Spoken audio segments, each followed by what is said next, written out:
Me llamo Ramiro Alarcón.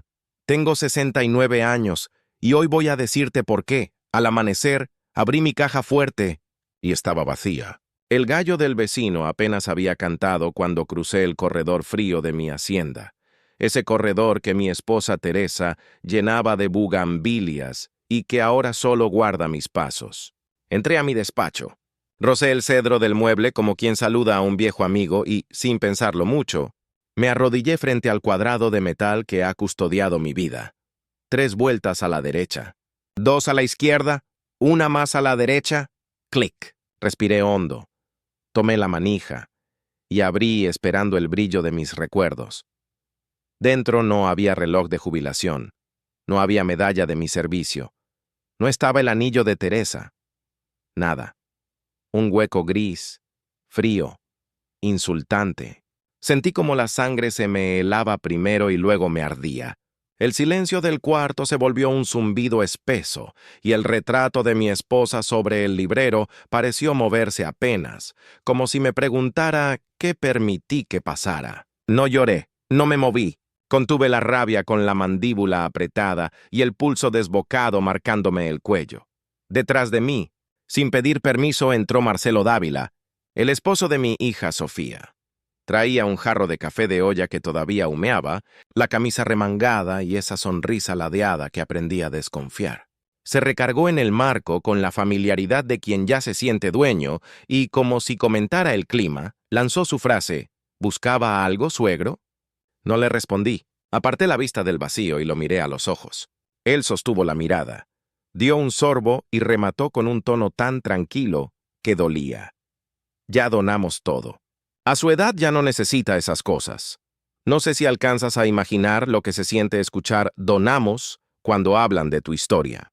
No eran joyas, era mi juventud en una medalla, mis décadas de trabajo en un reloj, la promesa de Teresa hecha oro en un anillo. Tragué en seco, porque la rabia, si se suelta, te roba más que cualquier ladrón. Yo no soy un hombre de gritos. Aprendí en obra que los cimientos se enderezan con plomada, no a martillazos. Entonces le hablé despacio, cada palabra con su peso. Tienes razón, yo no las necesito. Vi cómo se le acomodaba la soberbia detrás de los ojos, creyendo que me había quebrado. Hice una pausa. Dejé que el silencio trabajara por mí y añadí: Pero tú vas a necesitar un abogado. El jarro le vibró apenas entre los dedos. No lo grité, no lo repetí. Lo dejé colgado en el aire, como un cable de alta tensión. Cerré la puerta de la caja, volví a girar el código por costumbre, no para guardar algo, sino para recuperar el control. El clic del mecanismo fue un metrónomo que me devolvió el pulso. Me puse de pie, pasé junto a Marcelo sin rozarlo y crucé el despacho con la espalda recta. No me pidió explicaciones. No se atrevió. A veces el miedo huele a piloncillo, dulce por fuera, quemado por dentro. Mientras bajaba las escaleras, la hacienda me habló con sus sonidos de siempre. La madera que cruje, el péndulo que marca el tiempo, el viento que se cuela por las rendijas. Pero ya nada sonaba igual. Cada golpe del reloj era un recordatorio de que alguien había querido borrarme a silencio limpio. Y yo, que levanté este lugar con las manos, entendí que aquella mañana no me habían robado objetos. Habían intentado arrebatarme la dignidad. Salí al corredor y el aire frío de Jalisco me limpió la cabeza. Pensé en Teresa, en su manera de decir: Ramiro, lo importante no se guarda en cajas. Pensé en Sofía, que no veía lo que tenía frente a los ojos. Pensé en mis otros hijos, lejos, confiados en que su padre estaba bien. No estaba bien, pero iba a estarlo. Porque cuando uno pierde, aprende a contar distinto. Ya no cuentas monedas, cuentas movimientos. Me senté en el sillón de madera desde donde suelo mirar el patio. Abrí la palma. Sentí el temblor del pulso que poco a poco se acomodaba, y enumeré en silencio lo que tenía.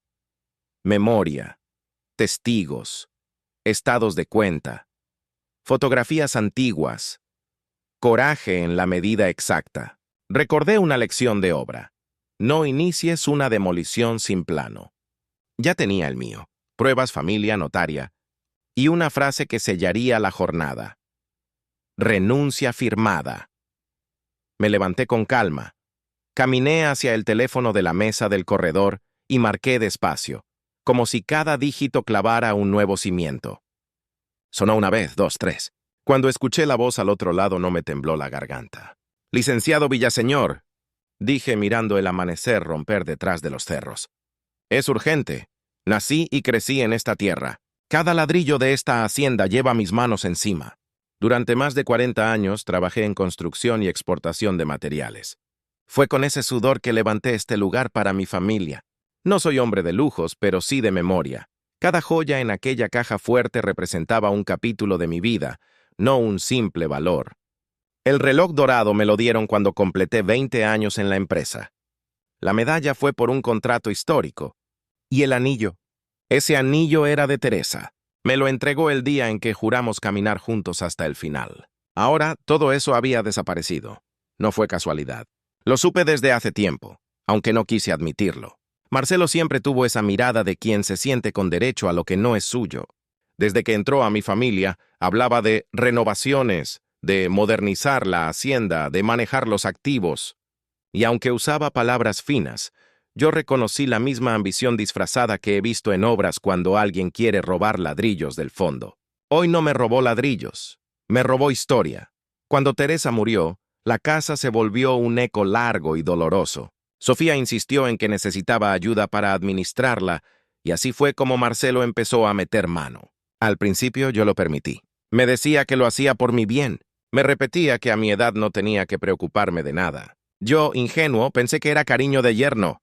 Pero hoy, frente a la caja vacía, comprendí que su cariño era simplemente el envoltorio de una estafa bien planeada.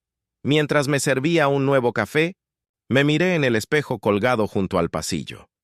Mi rostro tenía arrugas, sí, pero no estaba acabado. A veces los jóvenes creen que envejecer es rendirse. No saben que los viejos como yo, cuando callan, están contando cada paso de la jugada. Marcelo cree que me ganó porque ya no corro como antes, pero no entiende que la paciencia es un arma que él no posee. Recordé la última vez que Sofía y él estuvieron en este despacho. Él traía unos papeles. Ella me sonreía nerviosa. Me habló de fundaciones, de donaciones, de que sería bonito ayudar. No firmé entonces porque algo no me olió bien.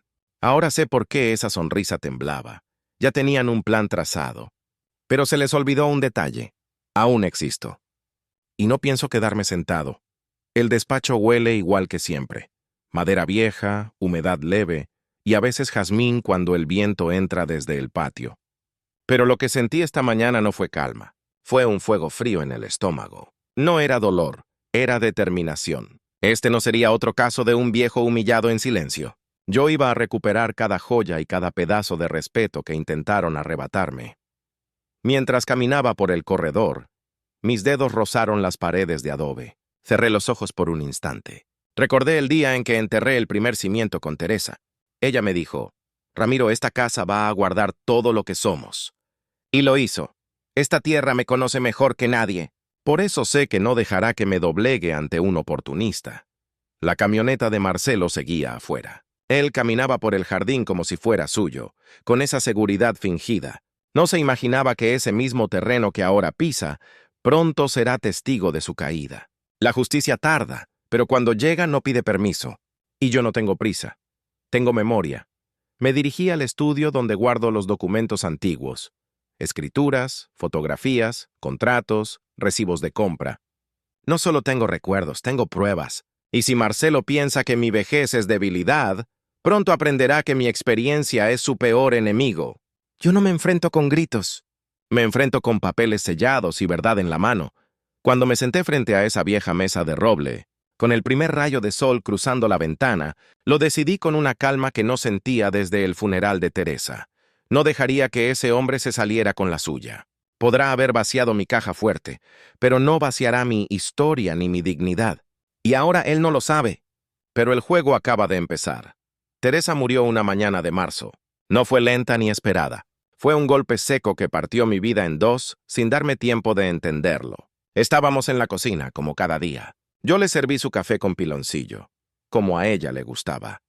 Y ella me regaló esa sonrisa tranquila que me acompañó toda la vida. Un segundo después la taza se deslizó de sus manos y cayó al suelo, y mi mundo entero con ella.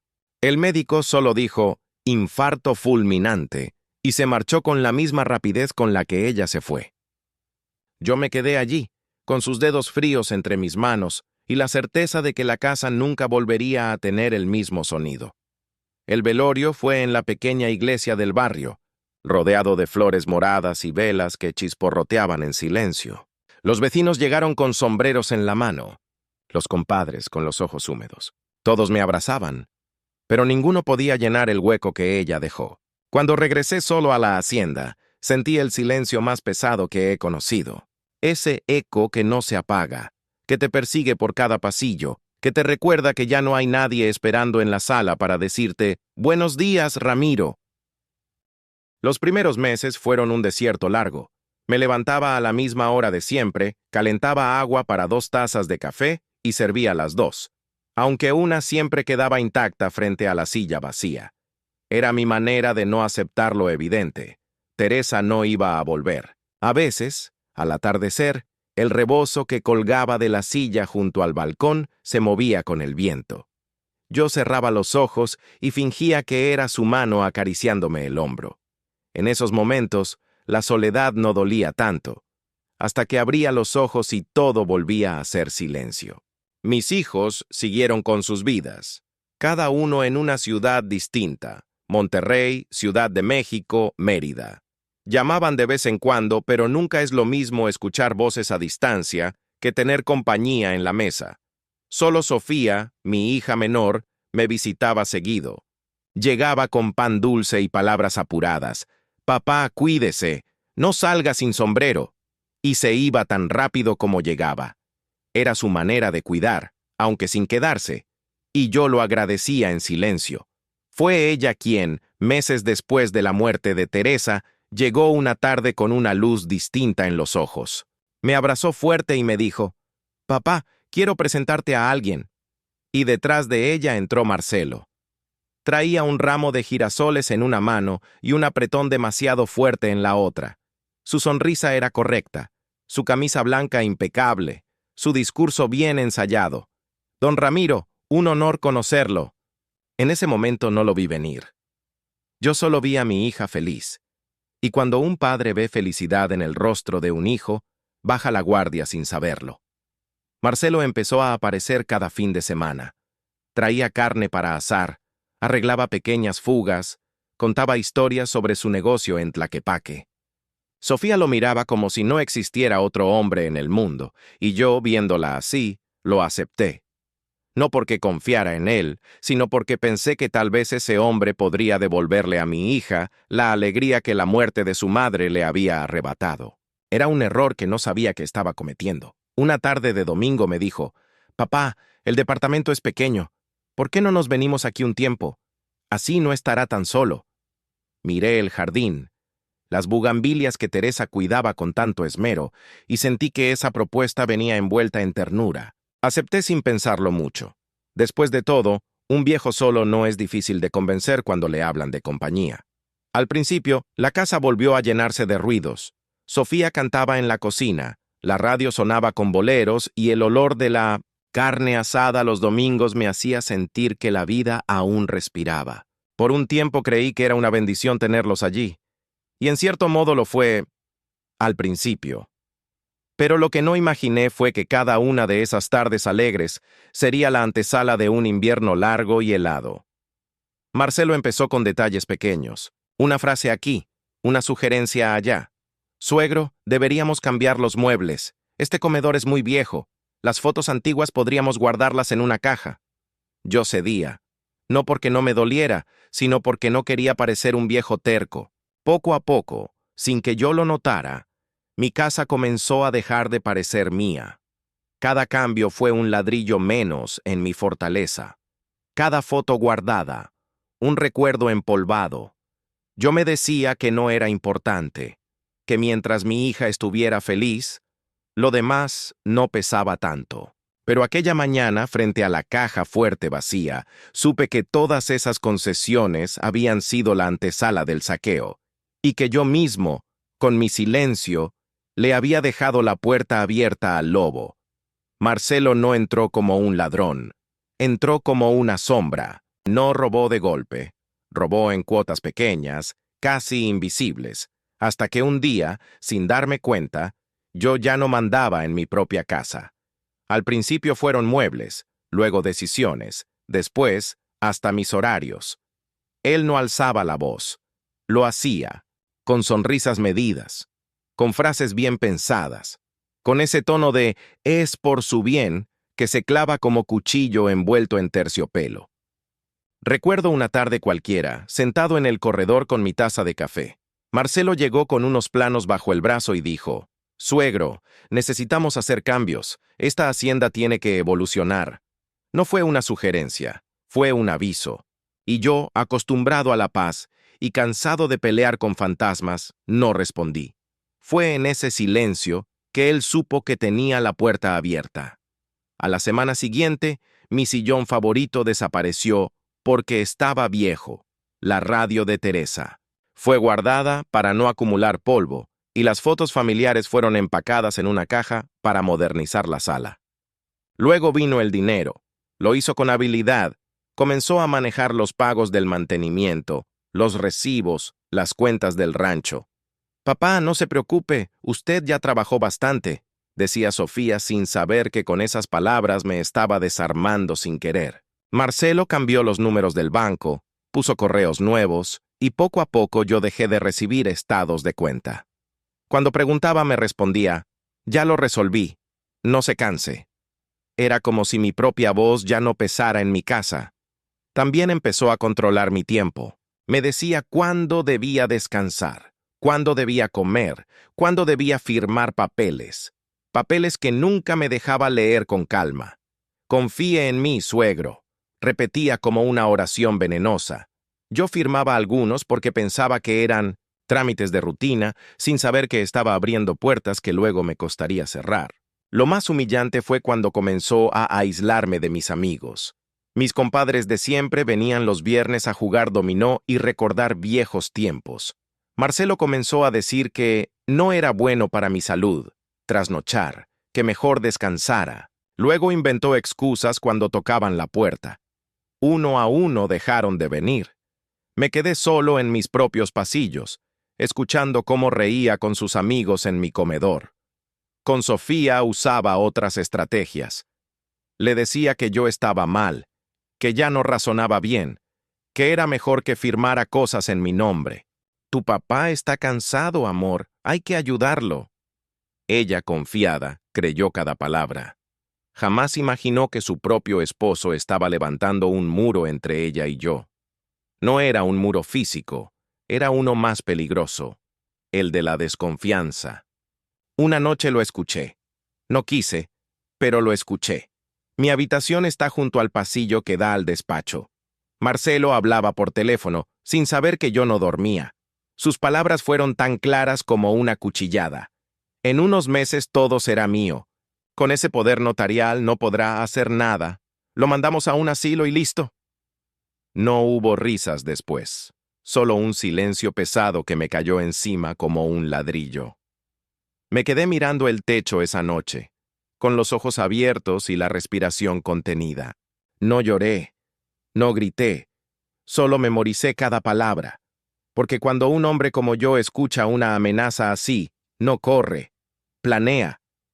Ahí entendí que no era un error ni una mala interpretación, era un plan. Marcelo no quería convivir, quería desalojarme de mi propia vida. Al día siguiente, fingí normalidad. Tomé mi café como siempre, respondí cortésmente a sus buenos días y dejé que creyera que no sabía nada. Pero dentro de mí, algo se enderezó como una columna de acero. Si quería guerra silenciosa iba a tener. Ya no era un suegro confiado, era un viejo que había despertado. Mi cumpleaños siempre había sido un día sencillo pero sagrado. Teresa y yo lo celebrábamos con café, pan de nata y la guitarra que mi compadre Ernesto traía desde Tonalá. No eran fiestas grandes, pero eran nuestras. Era el único día en que me permitía soltar la carcajada sin preocuparme por el reloj. Y aunque ella ya no estaba, había pensado en ese día con una mezcla de melancolía y gratitud. Jamás imaginé que se convertiría en la escena que me haría abrir los ojos del todo. Esa mañana me levanté temprano. Me puse la guayabera blanca que Teresa me regaló en mi cumpleaños número 55, planchada la noche anterior como si esperara a alguien. Caminé al corredor y el sol apenas comenzaba a pintar el cielo de naranja. Esperaba escuchar un «¡Felicidades, papá!», pero lo único que escuché fue el rugido de una camioneta estacionándose frente a la casa y voces extrañas que no reconocí. Eran amigos de Marcelo. Ni uno solo de mis hijos estaba ahí. Ni una llamada. Ni un mensaje. En lugar de serenata, hubo bocinas con música estridente. En lugar de un desayuno en familia, había hieleras, cervezas y humo de asador. Marcelo reía a carcajadas con 3 hombres que yo no conocía. Sofía se movía como una invitada más, sirviendo platos y atendiendo mesas. Nadie mencionó mi nombre. Nadie se acordó de la fecha. La hacienda que antes se llenaba de abrazos, ahora olía a carne quemada y cerveza barata. Me senté en mi propia terraza como un invitado sin invitación. Escuchaba cómo Marcelo contaba chistes sobre los viejos que no sueltan sus cosas, mientras sus amigos reían sin siquiera voltear a verme. Uno de ellos, con tono burlón, dijo: «Oiga, Don, ¿usted firmó ya todo o todavía no?». Fue la primera vez que sentí la humillación recorrerme la cara como fuego. Sofía ni siquiera lo notó.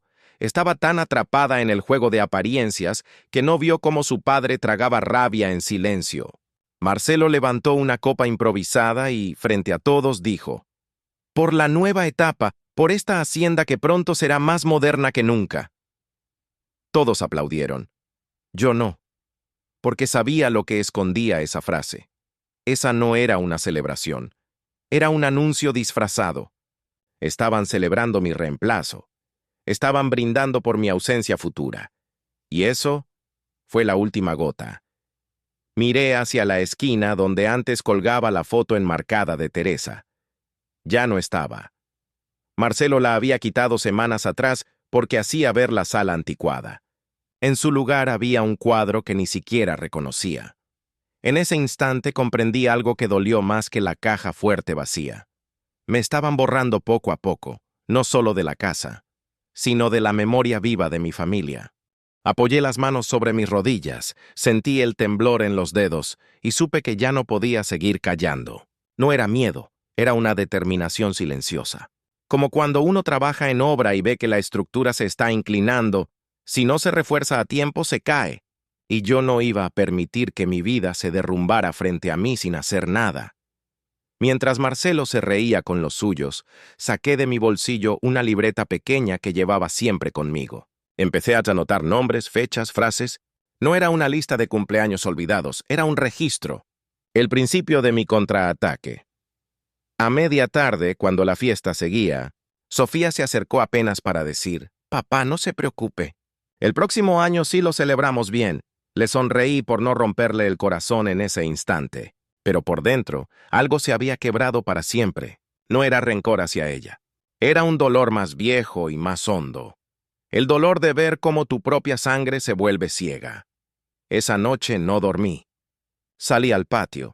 Me senté en la banca donde Teresa y yo hablábamos de la vida. El viento frío me pegaba en la cara. Miré la hacienda en penumbras y dije en voz baja: «Hasta aquí, Marcelo». No lo dije con rabia, lo dije como se dice una verdad inevitable. Ese fue el punto exacto en que dejé de ser espectador y me convertí en jugador. Al amanecer siguiente, la rabia ya no ardía, estaba afilada.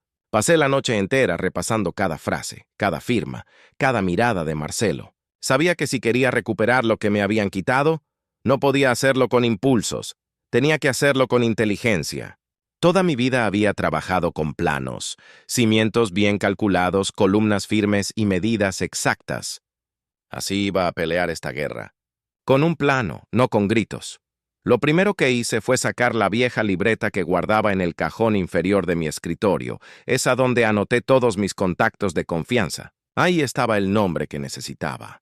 Licenciado Rubén Villaseñor. Un hombre recto, de voz grave, que había trabajado conmigo en tiempos difíciles cuando la empresa crecía. Él conocía mis propiedades, mis movimientos legales y, sobre todo, conocía mi forma de pensar. No era un abogado cualquiera. Era alguien que le debía lealtad a la historia de esta hacienda. A las 8 en punto, salí hacia su despacho en el centro de Tlaquepaque. Llevaba mi sombrero y la libreta apretada en la mano.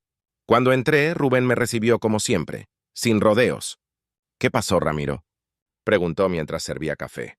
Yo no necesité rodeos tampoco. Le conté todo. La caja fuerte vacía, la manipulación de Marcelo, las firmas, los movimientos bancarios, el cumpleaños ignorado. No omití nada. Él no me interrumpió. Solo escuchó y tomó notas, como quien arma un rompecabezas. Cuando terminé se recostó en la silla y soltó despacio. Esto no es solo un abuso familiar, Ramiro. Esto es un delito. No me tembló el pulso al escucharlo. Sabía que era así, pero necesitaba oírlo en voz de alguien que pudiera hacer algo. ¿Estás listo para jugar en serio?, preguntó. Yo asentí. Bien, dijo. Entonces necesitamos pruebas sólidas, no solo palabras. Y ahí comenzó mi plan de reconquista. Rubén enumeró cada paso con precisión.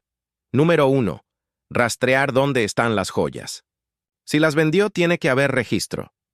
Número 2. Levantar copias certificadas de todos los movimientos patrimoniales, poderes notariales y estados de cuenta.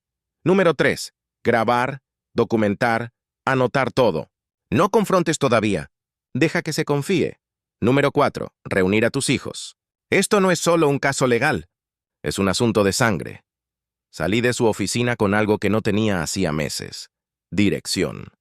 Ya no era un viejo arrinconado. Era un hombre que se preparaba para levantar su casa con sus propias manos otra vez. Esa tarde, mientras Marcelo se reía en la terraza con un puro barato y una cerveza en la mano, yo pasé caminando por detrás con mi rostro sereno. Él creyó que la tormenta ya había pasado. No sabía que recién comenzaba. Cada paso que daba ahora tenía un propósito. Cada palabra que guardaba, una estrategia. Ya no era el suegro confiado. Era el enemigo silencioso que planeaba su caída. Fingí rutina. Tomé mi café como siempre. Hablé con Sofía de temas ligeros. Le pregunté por sus hermanos. No le mostré enojo ni tristeza. Lo que Marcelo no supo fue que mientras yo aparentaba calma, ya había llamado a la notaria Elvira Medina, hermana de Teresa, y testigo de todo lo que poseíamos. Ella, al saber lo ocurrido, solo dijo: «Ramiro, vamos a arreglar esto». Esa noche me senté frente al retrato de Teresa, el único que me negué a dejar guardar. Le hablé como si estuviera conmigo. «Vieja, me van a devolver lo que es nuestro. No por venganza, sino por respeto». No sé si era el viento o algo más, pero juraría que las bugambilias rozaron la ventana con fuerza, como si me dieran su bendición. Antes de acostarme, miré mi libreta llena de nombres y notas. Joyería, notaría, abogados, cuentas. Ya tenía mi plano. Marcelo aún dormía tranquilo bajo mi techo, pero en mi cabeza ya había empezado a derrumbar cada columna podrida que había construido. Y cuando el alba volviera a tocar mi ventana, yo ya no sería el mismo hombre. Cuando uno construye una casa, sabe que una sola columna no la sostiene. Hace falta estructura. Así entendí que esta batalla no podía pelearla solo. La sangre que Teresa y yo criamos tenía que despertar también. Y si Marcelo había tejido su telaraña entre silencios, yo tejería mi red de verdad entre la familia. Esa misma noche marqué el primer número. Andrés, mi hijo mayor, el que vive en Monterrey. La llamada fue corta al principio, fría, como suelen ser las conversaciones cuando el tiempo ha pasado sin verse. «Papá, ¿todo bien?», preguntó con esa voz de hombre ocupado que disfraza la culpa de distancia. No lo culpo. Cada quien construyó su vida lejos de esta hacienda. Pero cuando le conté lo que estaba ocurriendo, con palabras medidas, sin dramatismos, solo hechos, su silencio fue largo, y luego su respiración cambió. «¿Cómo que vació la caja fuerte? ¿Qué dices?». Ahí supe que ya no estaba hablando con un hijo ausente, sino con un hijo que acababa de despertar. Después marqué a Claudia, mi hija de la Ciudad de México. Siempre ha sido la más directa, de esas que no dan rodeos. Apenas mencioné el nombre de Marcelo y la palabra joyas y me interrumpió. «Ese desgraciado». Yo sabía que no me gustaba desde el principio. Le pedí calma, no porque no compartiera su enojo, sino porque necesitaba estrategia. no explosiones. Todo a su tiempo, hija, le dije. Todo a su tiempo. La tercera llamada fue a Carolina, mi hija menor, la que vive en Mérida. Ella fue la más callada. Escuchó en silencio todo, sin interrumpir. Cuando terminé, solo dijo una frase que me apretó el pecho. Papá, esta vez no estás solo.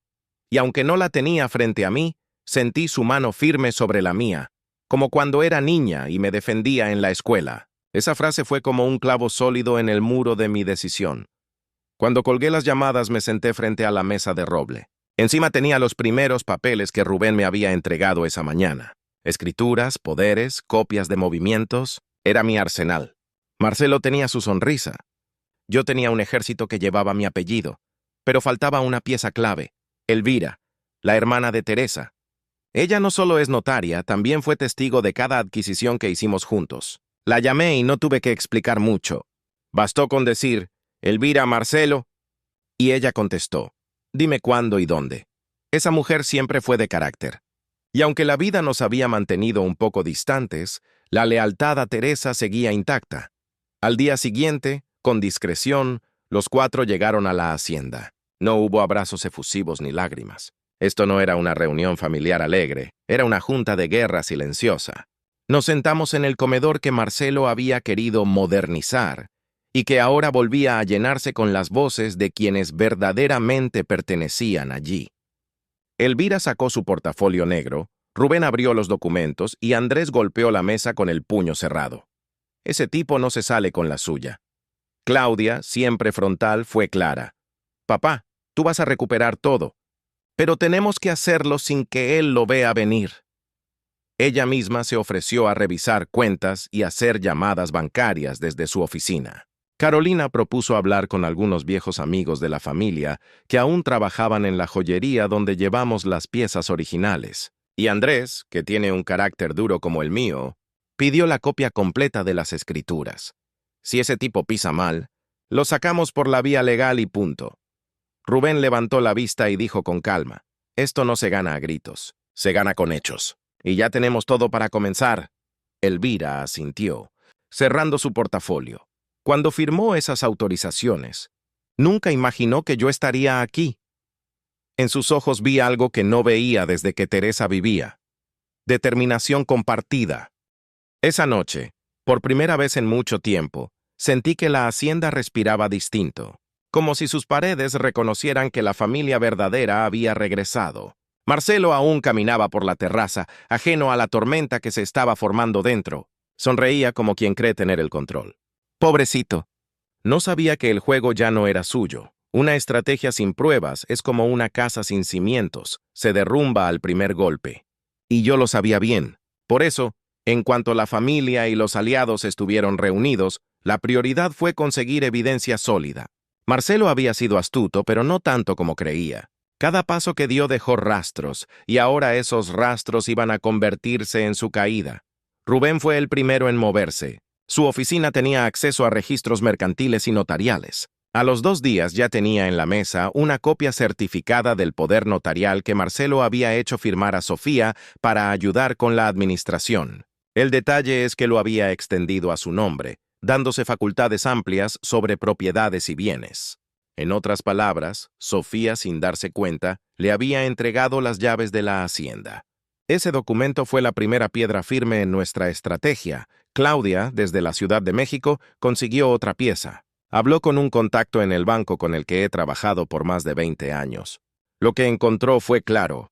Transacciones en efectivo y ventas de joyas realizadas desde hacía 3 meses. Fechas, montos, firmas. Todo con el nombre de Marcelo Dávila como titular de los movimientos. Además, localizó una transferencia directa a una joyería de Tlaquepaque. Fue ahí donde entendimos, no solo había tomado la caja fuerte, ya estaba moviendo el dinero a su favor. Mientras tanto, Andrés y Carolina se encargaron del terreno más personal, hablar con conocidos de la familia en el pueblo. Fue así como don Aurelio, el joyero de siempre, les contó que Marcelo había pasado varias veces por su tienda. Dijo que usted quería deshacerse de todo, don Ramiro, explicó. Pero algo no me cuadró. Ese hombre no tiene su mirada. Aurelio, sin saberlo, se convirtió en testigo clave. Guardó recibos, grabó cámaras de seguridad y hasta anotó fechas. Por mi parte, yo me dediqué a observar y registrar. No lo enfrenté. Fingí normalidad. Caminaba despacio por la casa, escuchaba sus conversaciones, anotaba cada frase. Una tarde lo escuché hablando por teléfono en la terraza. Sí, ya casi firmo lo del terreno. Este viejo no va a decir ni pío. Esa frase la grabé. No porque necesitara pruebas de lo que ya sabía, sino porque un juez las necesitaría. También instalé con ayuda de Andrés una cámara pequeña en el despacho, justo frente a la caja fuerte vacía. No era ilegal, era mi propiedad. Marcelo ni se enteró. Siguió paseando con su aire de dueño, dejando frases sueltas que se volvieron oro para mi caso. Cada palabra suya era un clavo más en el ataúd de su mentira. Elvira, con su temple firme, preparó un paquete notarial para bloquear cualquier intento de venta sin mi consentimiento. Lo dejó listo para firmar apenas tuviéramos la prueba final. Cuando este hombre dé el próximo paso, me dijo, se va a encontrar con un muro legal más duro que el adobe de estas paredes. En las noches, cuando todos dormían, yo revisaba los documentos extendidos sobre la mesa de roble. Recibos, poderes, grabaciones, nombres. No era un ejército con fusiles. Era un ejército de papeles con valor legal. Marcelo aún reía sin saber que lo estábamos cercando. Lo más curioso fue que, al tenerlo tan confiado, fue él mismo quien me dio la prueba final. Un sábado por la tarde llegó borracho de orgullo, con un puro entre los dientes y una copa en la mano. Se jactaba frente a un amigo. En un mes todo será mío. Este viejo ni cuenta se dio cuando firmó. ¿Y si despierta? Ya está viejo. No va a hacer nada. Esa grabación valía más que las joyas mismas. Cuando la reprodujimos en voz alta frente a Rubén y Elvira, no hubo dudas. Esto, dijo Rubén mientras señalaba el teléfono, es dinamita jurídica. Y yo, que había esperado semanas conteniendo mi rabia, sentí por primera vez que la balanza empezaba a girar. La hacienda siempre tuvo su propio pulso. Cuando la familia está unida, las paredes respiran. Cuando está vacía, se siente como si el viento doliera. Aquella semana, después de años de distancia, mis 3 hijos regresaron a su casa. No llegaron como invitados. Llegaron como herederos legítimos de una historia que Marcelo había intentado borrar. Y aunque sus autos modernos contrastaban con el empedrado antiguo, al verlos bajar uno por uno, sentí que las raíces volvían a la tierra. Andrés fue el primero en entrar. Lo conozco. No habla mucho, pero su mirada dice más que 1000 palabras. Al cruzar la puerta y ver el corredor sin las fotos de Teresa, cerró la mandíbula con fuerza. Claudia llegó con determinación. Abrazó a Sofía sin esperar respuesta y dijo, «Esto se acabó». Carolina, la más suave, me tomó la mano con ternura. «Papá, estamos aquí», susurró. Aquella frase fue suficiente para que el eco de soledad que me había acompañado desde la muerte de Teresa comenzara a desvanecerse. Esa tarde nos reunimos en el comedor, ese que Marcelo había intentado modernizar, pero ahora sin su presencia recuperaba su esencia. Elvira colocó sobre la mesa todos los documentos, las grabaciones y las pruebas que habíamos reunido. Rubén llegó con su maletín de cuero y su tono sereno. Nadie levantaba la voz. Era como una mesa de guerra, pero sin violencia. Cada uno sabía el rol que debía cumplir. Marcelo no tiene idea de que ya lo tenemos cercado, dijo Rubén mientras acomodaba los papeles. Y no se lo diremos hasta el momento justo, agregó Elvira, con su temple de notaria que no se dobla. Claudia cruzó los brazos y soltó. Si ese tipo toca una sola firma más, le cerramos cada puerta legal. Andrés no habló. Simplemente apretó mi hombro como cuando era niño y quería decirme, estoy contigo, Sofía. Ella estaba en silencio. Su rostro no tenía la misma seguridad de antes. No la culpaba. También había sido víctima de la manipulación. Marcelo la había aislado de sus hermanos y de mí, haciéndola creer que todo estaba bajo control. Ahora, al ver los documentos y escuchar las grabaciones, vi cómo su rostro se desmoronaba. «Papá, yo no sabía», susurró. «Él me dijo que era para ayudarte». Su voz se quebró, y por primera vez en meses me tomó la mano con fuerza. No necesitaba que me lo explicara. Yo ya lo sabía. Me incliné hacia ella y le respondí con calma. «Hija, lo importante no es lo que firmaste. Lo importante es que abriste los ojos a tiempo». No hubo reproches. No era momento de dividirnos más, sino de unirnos para recuperar lo que era nuestro. Ese fue el instante en que su mirada cambió, de cómplice involuntaria a aliada firme. El plan estaba claro. Esa misma semana, Marcelo sería confrontado públicamente y legalmente. No en gritos de pasillo, sino frente a testigos, documentos y la verdad desnuda. Rubén preparó la notificación para bloquear cualquier movimiento adicional de Marcelo. Elvira tenía listos los papeles notariales. ¿Y mis hijos? Mis hijos estaban listos para ver caer la máscara de ese hombre. Esa noche, por primera vez en mucho tiempo, la hacienda se sintió viva. La mesa volvió a llenarse de voces, de miradas cómplices, de ese calor familiar que Marcelo había querido extinguir. Mientras todos hablaban de estrategia, yo me quedé un momento callado, observando. Recordé los días con Teresa, los cumpleaños, las risas, y entendí que aunque él había robado objetos, nunca había podido robar lo que realmente nos hacía fuertes, nuestra unión. Cuando Marcelo entró al patio esa noche y vio tantos autos, fingió una sonrisa tensa. Saludó a todos como si nada pasara. No tenía idea de que cada rostro allí reunido era una pieza de la trampa que él mismo había tendido. Él creía que seguía ganando, y eso era exactamente lo que necesitábamos que siguiera creyendo. El día de la confrontación amaneció con un silencio distinto. No era el silencio triste de cuando Teresa partió, ni el silencio tenso de las humillaciones. Era un silencio afilado, como el de un gallo antes de la pelea. Todo estaba listo. El comedor principal, donde Marcelo tantas veces se sentó a dar órdenes como si fuera el dueño, se había convertido en el escenario donde iba a perderlo todo. Rubén llegó temprano con su maletín, impecable como siempre. Elvira preparó la mesa con los documentos ordenados, poderes notariales, recibos de joyería, grabaciones impresas en transcripciones oficiales y las pruebas de las transferencias. Andrés se acomodó en un rincón, con los brazos cruzados y la mirada firme. Claudia revisaba que las grabadoras estuvieran listas, y Carolina sostenía la mano de Sofía, que aunque temblaba, ya no dudaba. Yo me senté en la cabecera de la mesa, como el dueño legítimo de mi historia. Cuando Marcelo entró, traía su habitual sonrisa sobradora y la camisa desabotonada como si nada pudiera tocarlo. Se detuvo al ver a todos reunidos. ¿Y esta reunión familiar? ¿Qué celebramos ahora?, dijo con esa voz untada de sarcasmo. Yo no respondí. Fue Rubén quien rompió el aire. Siéntese, señor Dávila. Hoy vamos a aclarar algunas cosas. Marcelo se rió, tomó una silla y se recargó como si estuviera en un juego que ya tenía ganado. Ese fue su primer error. El segundo fue subestimar el peso de un silencio bien plantado. Rubén abrió el expediente y colocó frente a él la primera hoja. El poder notarial. ¿Reconoce este documento?, preguntó. Marcelo lo miró con descaro.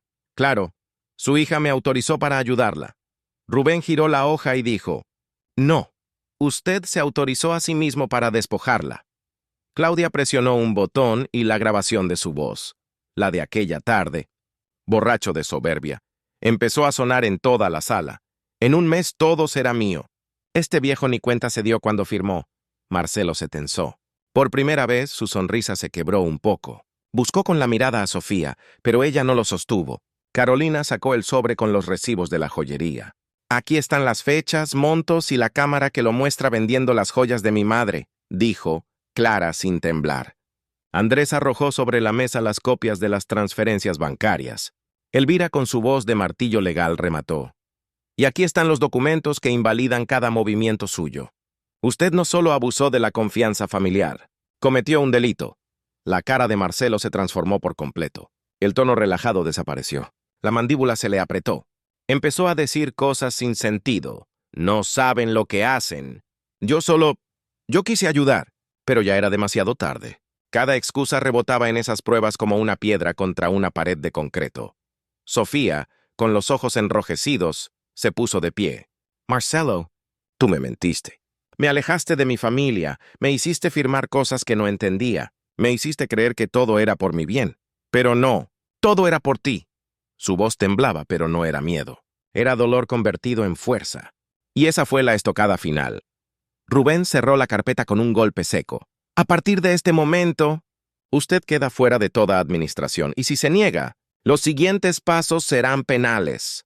Marcelo se levantó de golpe, pero Andrés y Claudia ya estaban listos para impedirle cualquier movimiento impulsivo. Elvira deslizó un sobre frente a él. Aquí está el acta de renuncia voluntaria y la restitución de bienes. La firma, o esta misma noche, un juez tocará su puerta. El silencio que siguió fue espeso, brutal. Marcelo no era tonto, sabía que estaba acorralado. Miró a su alrededor y comprendió que ya no tenía a nadie de su lado. La familia que alguna vez manipuló, ahora lo miraba como enemigo. Tomó la pluma con manos temblorosas y firmó. Yo no dije una palabra en todo ese tiempo. No lo necesitaba. Cada firma que estampaba era una victoria silenciosa, un ladrillo vuelto a su lugar. Cuando terminó, dejé que su mirada buscara la mía. Yo no grito, le dije con calma. Yo construyo. Y lo que construí, nadie me lo quita. Cuando Marcelo terminó de firmar, el sonido de la pluma raspando el papel fue como una campana de cierre. No era solo una firma. Era el fin de su poder. Ya no tenía derecho sobre la hacienda, sobre los bienes ni sobre un solo centavo de la herencia que intentó robar. Frente a todos, el hombre que había caminado con soberbia por los pasillos ahora parecía más pequeño que nunca. Rubén tomó los documentos recién firmados, los guardó con un cuidado casi ceremonial y se los entregó a Elvira para su certificación inmediata. Nadie hablaba. No hacía falta. Marcelo alzó la vista buscando alguna mirada de compasión, pero todas eran frías, firmes, heridas. Había cruzado una línea que no tenía retorno. «Esto es injusto», murmuró, casi como un niño malcriado al que le quitan un juguete. Sofía fue la única que le respondió. «No, Marcelo. Lo injusto fue todo lo que hiciste».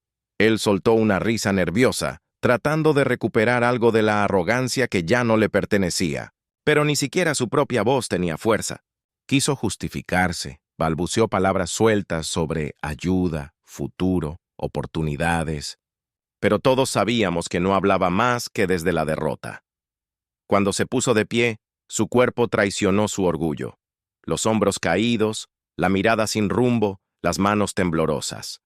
Caminó hacia la puerta como un hombre que se da cuenta, por fin, de que la casa en la que creía tener poder nunca fue suya. Antes de salir, se detuvo en seco y giró el rostro. «Esto no termina aquí», escupió entre dientes. Yo lo miré sin levantar la voz. «Sí termina aquí. Al menos, para ti». La puerta se cerró tras él con un chirrido largo. Afuera, el viento soplaba entre los naranjos y movía las bugambilias del corredor. Por primera vez en muchos meses, ese viento no me dolió. Sonaba a libertad. Claudia exhaló profundamente como si hubiera estado conteniendo el aire desde hacía horas. Andrés apoyó su mano en mi hombro con fuerza, sin decir palabra, como cuando era niño y quería hacerme sentir que estaba conmigo. Carolina empezó a llorar en silencio. No era tristeza, era desahogo. Sofía rompió en sollozos y se arrodilló frente a mí. «Papá, perdóname. Yo fui tan ingenua». La levanté con cuidado, como cuando era pequeña y tropezaba en el jardín. «Hija, no tienes que pedirme perdón. Tienes que perdonarte tú». La abracé fuerte, sintiendo el temblor en su cuerpo y la fuerza que estaba recuperando. Rubén levantó el maletín y dijo con tono firme pero tranquilo. «Con esto, legalmente Marcelo queda fuera de juego. Si intenta algo más, no solo perderá lo poco que le queda, también irá a prisión». Elvira asentía en silencio mientras guardaba los papeles en su portafolio notarial. Cada documento era ahora una barrera infranqueable contra él. Esa noche, la hacienda no celebró con música ni cohetes. No hacía falta. La verdadera victoria se respiraba en cada rincón. La casa había recuperado su voz, y yo había recuperado mi lugar. Marcelo no era más que una sombra desvaneciéndose por el camino de tierra, cargando su soberbia rota en los bolsillos. Antes de subir a mi cuarto, me detuve en el corredor. El cielo estaba limpio. Las estrellas parecían más brillantes. Miré hacia la puerta cerrada y pensé, no hay ladrón que robe la dignidad de un hombre que decide levantarse. La mañana siguiente amaneció con un aire distinto, más liviano. Por primera vez en meses, me desperté sin sentir el peso invisible de una amenaza caminando por los pasillos. Abrí la ventana de mi cuarto y el olor a tierra húmeda y bugambilias volvió a entrar como en los viejos tiempos. La hacienda ya no estaba en manos equivocadas. Había recuperado no solo un patrimonio, Había recuperado mi voz, mi casa y mi historia. Ese día mis hijos y yo salimos temprano rumbo al tianguis de Tlaquepaque. Rubén nos acompañó, y Elvira llevaba en su portafolio los papeles que garantizaban la restitución de mis pertenencias. Caminamos entre los puestos, entre voces de vendedores, aromas de pan dulce, fruta fresca y café recién hecho. Y ahí, en un local escondido al fondo, nos esperaba la joyería donde Marcelo había empeñado lo que era mío. El dueño, nervioso, nos recibió con la mirada baja. Sabía perfectamente quién era yo. Sin oponer resistencia, sacó una caja de terciopelo oscuro. Cuando la abrió, sentí que el tiempo retrocedía. Allí estaba el reloj de oro que recibí el día de mi jubilación, la medalla militar que representaba mis años de servicio, el anillo que Teresa me puso en el dedo cuando prometimos envejecer juntos. Cada pieza tenía un peso emocional que ninguna cantidad de dinero podía igualar. Tomé el anillo con cuidado, como si fuera la mano de Teresa otra vez. Lo apreté entre mis dedos y sentí como una parte de mí volvía a su lugar. Claudia me rodeó por los hombros. Andrés me dio una palmada fuerte en la espalda. Carolina no pudo contener las lágrimas. Incluso Sofía, que había cargado con su propia culpa silenciosa, me abrazó como no lo hacía desde hacía años. Elvira hizo lo que mejor sabía hacer.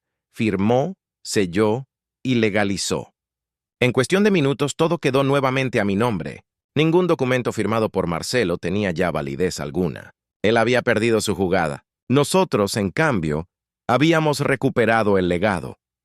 Al regresar a la hacienda, fui directamente al despacho. La caja fuerte, la misma que Marcelo vació, me esperaba como un testigo mudo. Introduje el código que conozco de memoria desde hace 3 décadas. Abrí la puerta y guardé uno por uno los objetos recuperados. Cerré la puerta con suavidad, apoyé mi mano sobre el metal frío y susurré. Ya están en casa, Teresa. Esa noche, la hacienda volvió a tener vida. Los nietos corrieron entre los corredores. El olor de la carne asada llenó el patio, y Rubén levantó un vaso de tequila. Por la dignidad que nunca se vende, dijo. Todos alzaron sus copas. Las risas regresaron. La música volvió a sonar, y yo me permití algo que no hacía hace mucho tiempo. Reír sin miedo.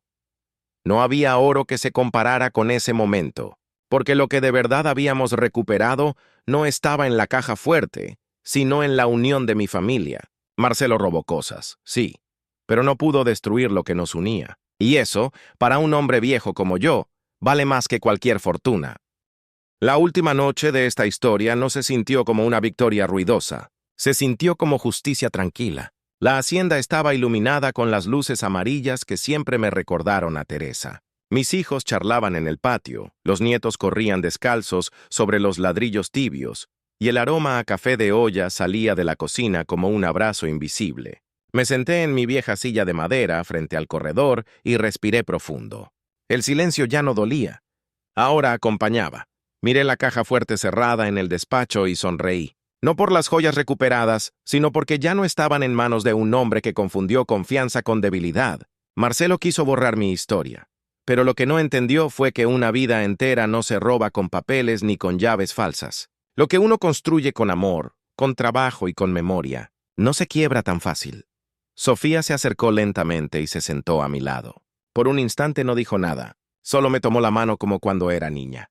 Había vuelto a ser mi hija, no la sombra manipulada de un yerno ambicioso. «Papá, esta es nuestra casa otra vez», susurró con los ojos brillando. Yo asentí despacio. «Sí, hija. Nuestra casa y nuestra historia». Claudia se unió al grupo con una botella de tequila en la mano. Andrés encendió la vieja bocina y comenzó a sonar un bolero suave que Teresa adoraba. Carolina, siempre sensible, se acercó y me abrazó fuerte sin decir palabra. En ese instante entendí que la hacienda ya no era solo tierra ni paredes, era el corazón de mi familia latiendo de nuevo. Miré hacia el cielo nocturno de Jalisco, despejado y sereno, y pensé, nadie puede robarnos lo que somos, cuando recordamos quiénes fuimos. No fue un abogado el que ganó esta batalla. Fue la memoria, la unión y la dignidad.